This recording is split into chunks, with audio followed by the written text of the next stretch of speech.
Hello అండి, good morning. నేనైతే ఎంతో టేస్టీ అయిన మటన్ కర్రీ అయితే ఈరోజు చేస్తున్నానండి. ఇది పూర్తిగా నా స్టైల్లో చాలా ఈజీగా ఉంటుంది, చాలా టేస్టీగా ఉంటుంది. ఒకసారి ఈ మెథడ్లో ఫాలో అవ్వండి, మీకు తప్పకుండా నచ్చుతుంది. అయితే దీనికోసం అయితే నేను 1/2 kg వరకు అయితే మటన్స్ తీసుకున్నానండి.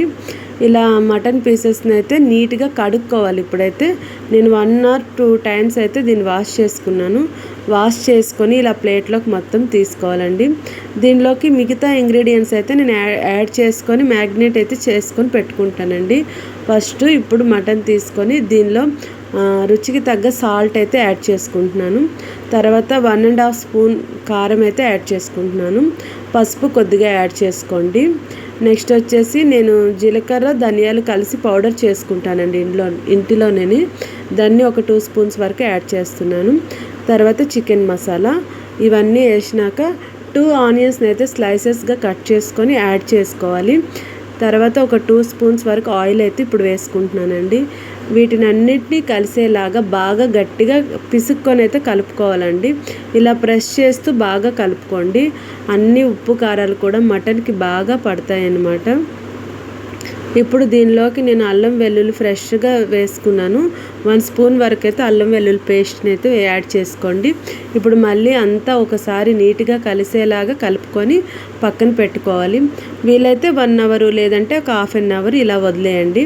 ఇప్పుడైతే దీనికోసం స్టవ్ వెలిగించుకొని కుక్కర్ పెట్టుకొని ఒక 2 స్పూన్స్ ఆయిల్ వేసుకోండి. తర్వాత పోపు దినుసులు యాడ్ చేసుకోండి.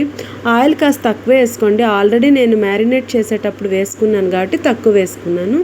చూడండి, ఇప్పుడైతే ఈ మొత్తాన్ని అయితే కలిపి పెట్టిన మటన్ అయితే యాడ్ చేసుకున్నాను. దీన్ని హై ఫ్లేమ్లో ఒక 5 మినిట్స్ అయితే కంటిన్యూగా కలుపుకోండి. వాటర్ అంతా బయటికి రిలీజ్ అవుతుంది. ఇలా హై ఫ్లేమ్లో బాగా అయితే దీన్ని కలుపుకోవాలన్నమాట. ఇప్పుడు కలుపుకొని ఒక్క 2-3 మినిట్స్ ఇలాగా మూత పెట్టి అయితే ఉడికించుకుందామండి.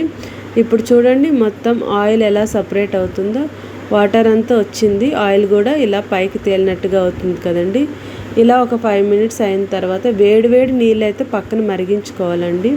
ఈ హాట్ వాటర్ వేయడం వల్ల ముక్క గట్టిగా కాకుండా సాఫ్ట్గా ఉడుకుతుంది. మనం చల్లని నీళ్ళు వేసి కుక్ చేసేదానికి దీనికి చాలా డిఫరెన్స్ ఉంటుందండి. నేను ఇదివరకు చల్లని నీళ్ళు వేస్తే చాలా విజిల్స్ పెట్టాల్సి వచ్చేది, కానీ హాట్ వాటర్ వేసుకుంటే మాత్రం మీకు 3 to 4 విజిల్స్కే మటన్ మెత్తగా కుక్ అవుతుంది, చాలా బాగా కుక్ అయిపోద్దండి. ఇప్పుడు చూడండి, నేను 4 విజిల్స్ మాత్రమే పెట్టాను.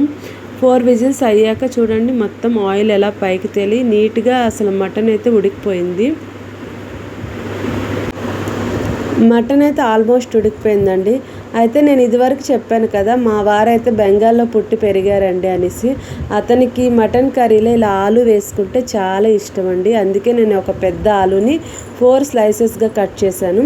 మటన్ ఆల్మోస్ట్ ఉడికిపోయింది కాబట్టి ఇప్పుడు సిమ్లో ఇది పెట్టుకొని ఒక 5 మినిట్స్ అలా సిమ్లో వదిలేయాలండి. ఇగోండి 5 మినిట్స్ తర్వాత చూడండి, ఆయిల్ పైకి తేలిపోయి మటన్ కూడా సాఫ్ట్గా అయితే కుక్ అయిపోయింది. దీనిలో ఎటువంటి పేస్ట్లు యాడ్ చేయకపోయినా త్రిక్కి గ్రేవీతో చాలా యమ్మీగా అయితే మటన్ కర్రీ వచ్చిందండి. చాలా బాగుంది టేస్ట్ అయితే. ఈ మటన్ కర్రీ నచ్చితే, వీడియో నచ్చితే తప్పకుండా లైక్ చేయండి, సబ్స్క్రైబ్ చేసుకోండి. మరి thank you for watching. Bye అండి.